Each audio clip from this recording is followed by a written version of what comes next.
He spent 20 years building a map nobody asked for. It may be the most accurate map of the human mind ever made. In 1804, Blake began a book. He would spend the next 20 years finishing it. 100 plates, each one etched by hand into copper, each one printed by hand, each one in some copies colored by hand, by Blake and his wife Catherine, together in a small house in London. He produced perhaps 5 complete copies in his lifetime. Perhaps 5. He had almost no readers. He knew he had almost no readers. He kept working anyway. The book was called Jerusalem, and it opens with a direct address, not to scholars, not to poets, to the public. To the public. After my 3-year slumber on the banks of the ocean, I again display my giant forms to the dwellers of earth. Giant forms, displayed to the dwellers of earth, by a man printing 5 copies of a book nobody wanted. Either that is the statement of a man completely detached from reality, or it is the statement of a man who understood that what he was building was not for his moment. It was for a moment that hadn't arrived yet. It arrived. Part 1.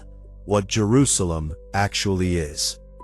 Most people who have heard of Jerusalem know the poem that opens it. And did those feet in ancient time walk upon England's mountains green? It became a hymn, a patriotic anthem, sung at rugby matches at the last night of the proms. Blake would have found this almost perfectly ironic, because the poem is not patriotic.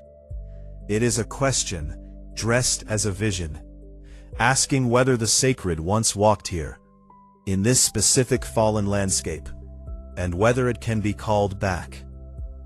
The Jerusalem the book is about is not a place. It is a state of consciousness. Blake defines it directly. Jerusalem is called liberty among the children of Albion. And Albion, remember, is the primordial human, the unified consciousness, the state before the fall. Jerusalem is what Albion experiences when awake. The book is about how Albion fell asleep, and what it takes to wake him up. Part 2. The Sleep of Ulro. Blake had a map of consciousness. At the top, Eden, full imaginative vision, the state Blake glimpsed in his visions. The doors open, reality perceived directly, the infinite visible in everything. Below that, Beulah, a softer state, the threshold, where dreams come from.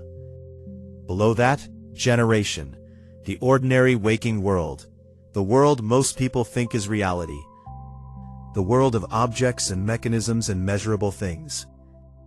And at the bottom, Ulro, the deepest sleep, not physical death, the death of perception, the state where the prisoner has forgotten the prison is a prison, where the walls are called the world, where single vision is called sanity, and the infinite, actually present, always there, is called delusion. Most of Jerusalem is set in Ulro, because Blake believed that is where his civilization lived. Writing for the inhabitants of the deepest sleep, trying to describe a door to people who had been told doors don't exist.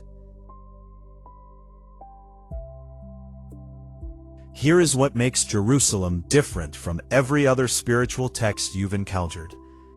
It does not describe awakening as peace, it describes it as crisis. Albion, the sleeping giant, does not wake up gently. He wakes up in agony, because waking up means seeing what the sleep concealed. Not just the beauty, the destruction.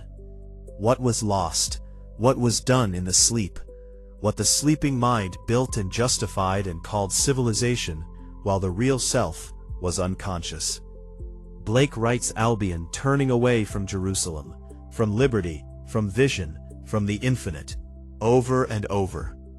choosing Urizen, choosing the measurable, choosing the sleep because it is familiar, because it is safe, because it is the world everyone around him also inhabits. The loneliness of the almost awake is one of the central experiences of Jerusalem. The person who has glimpsed something real, who cannot unsee it, who cannot explain it to the people around them without sounding insane. Blake understood that state from the inside. He lived it for 69 years. Late in Jerusalem, after everything, after the fall, the sleep, the agony of the almost waking, Blake writes the moment Albion finally turns, not because the arguments convinced him, not because the evidence was overwhelming, because he looked at Los, the figure who had been hammering in the dark for the entire duration of the sleep, and felt something. Blake calls it self-annihilation. The moment when the self built by Urizen, the measured self, the defended self, the self that knows what is real, lets go. Not in defeat, in recognition.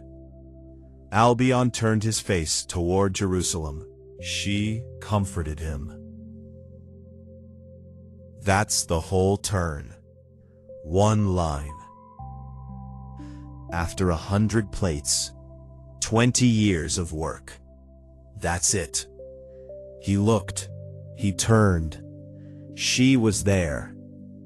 Waiting.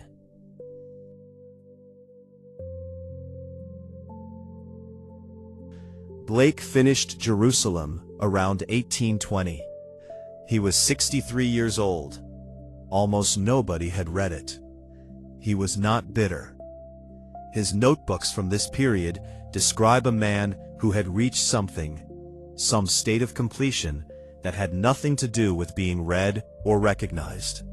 He wrote, "I have been very near the gates of death, and have returned very weak, and an old man, feeble and tottering, but not in spirit. Life, not in the real man, the imagination, which liveth forever. The real man, the imagination which liveth forever. The body is not the real man. The measured self is not the real man.